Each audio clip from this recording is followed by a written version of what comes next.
Okay, welcome to Fallen Land 2.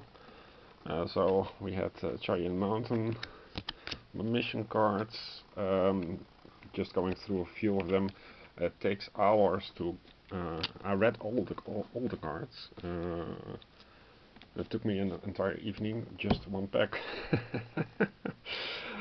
Has a lot of text, and the text is fantastic, well edited, well written. Here is retrieve the contagious virus and the Z666 virus cards from the action deck. So I've shown these before. The reason was that there is some card interplay, but most of the cards don't. They are just self-contained and don't refer to anything else, which would be an improvement if they fix that.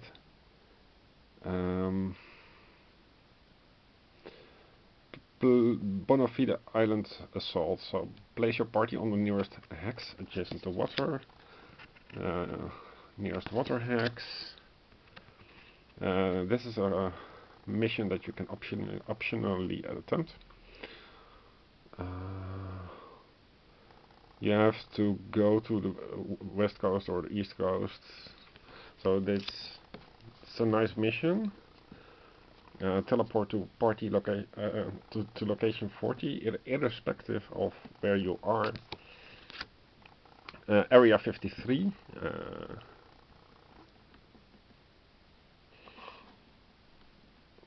This is a nice one. As you jog towards the hangars, the full moon illuminates the weed-choked tarmac, and a bitter wind rattles the dilapidated serpentine fencing. The skeletal remains of aircraft and surface vehicles litter the area.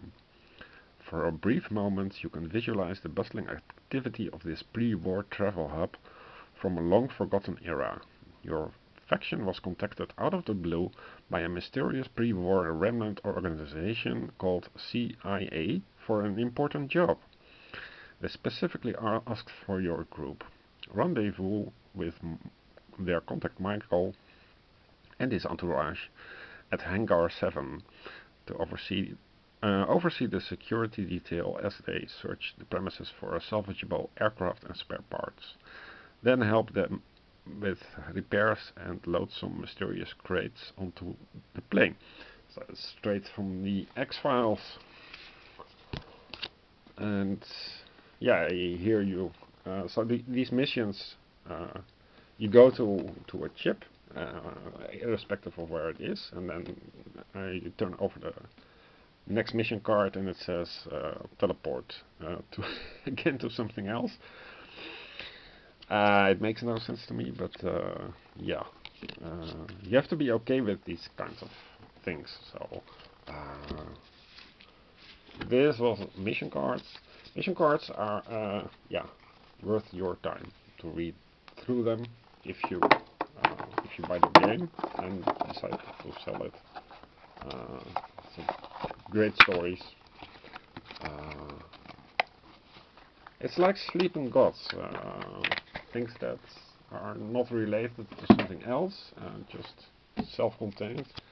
That's why what I had against Sleeping Gods, I think what European gamers want is coherence, an overall integral game coherence, and the cards should form a unity and not be just loose and unrelated. But it's hard to pinpoint because the how do you say the lack of card stuck here. The lack of quality in the game system. Oh, well, let's put it here. It will straighten out. The lack of quality in the game system is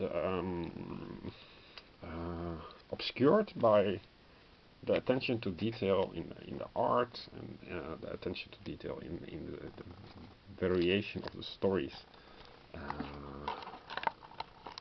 Yeah.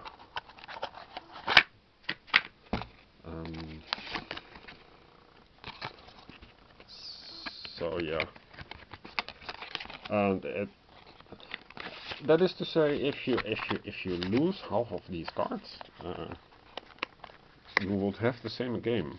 And imagine that you lose half of the tokens from Tigris and Euphrates, or half of the plants of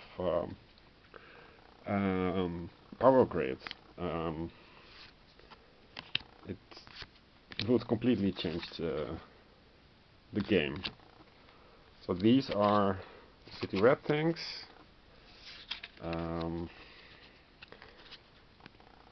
Set of alligators in the sewers, a computer store, bionic implant experimentation, nuclear strike.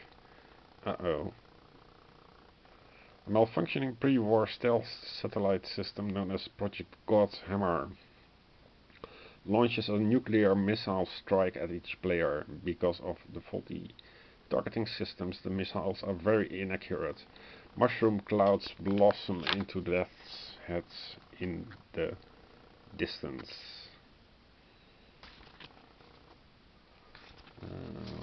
There's something that jumps out at me. Not really. Bookstore scavenge. So I would probably group cards, like label them books if they are books, and sci-fi if they are sci-fi, or something, some kind of grouping. What else is there to say about this game? Yeah, we can take a look at the planes.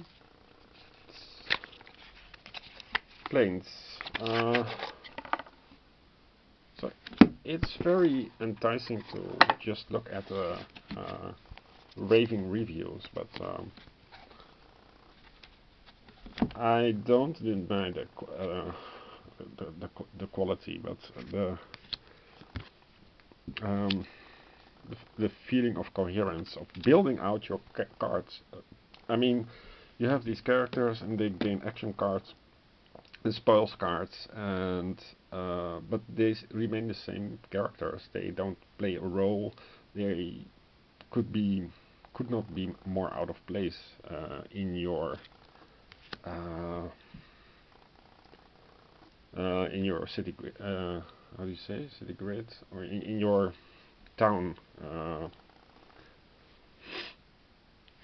Amish, but things from the plains, of course. President's football, so relic. Let's see. No. These cards don't refer to something else.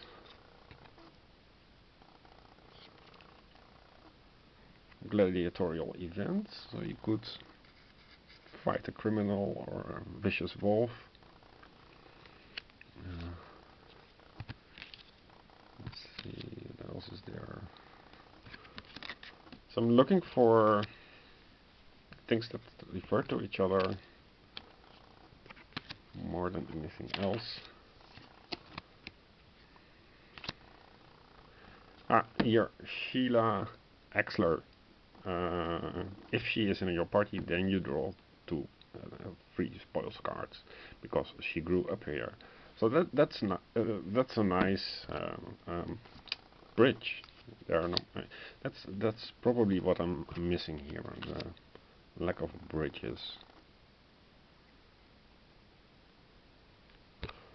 Not sure what wild animals, why that is written like so.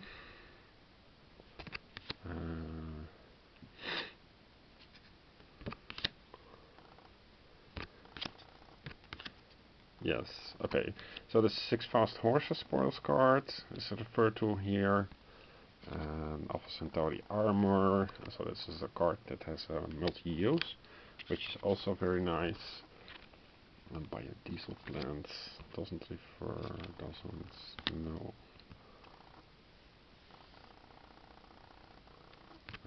No, no, no.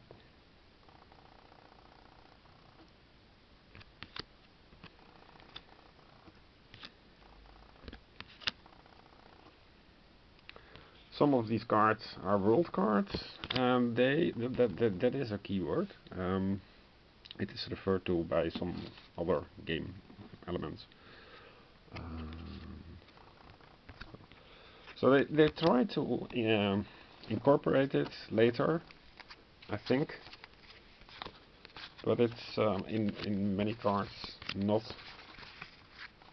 there. But this would be an incentive to go out into planes. Alright, I've seen enough, I think, and I think you have seen enough as well. Well, I hope this helped you in your decision. If you got a game, enjoy it, read all the cards. If you don't have the game, yeah, think carefully if you can. I mean, it's worth the $100 at least, just for the writing and the attention to detail. But as a game, I think it just falls short. But maybe you like this kind of randomness. So there it is. Fallen Land 2. Okay, thanks for watching. Bye.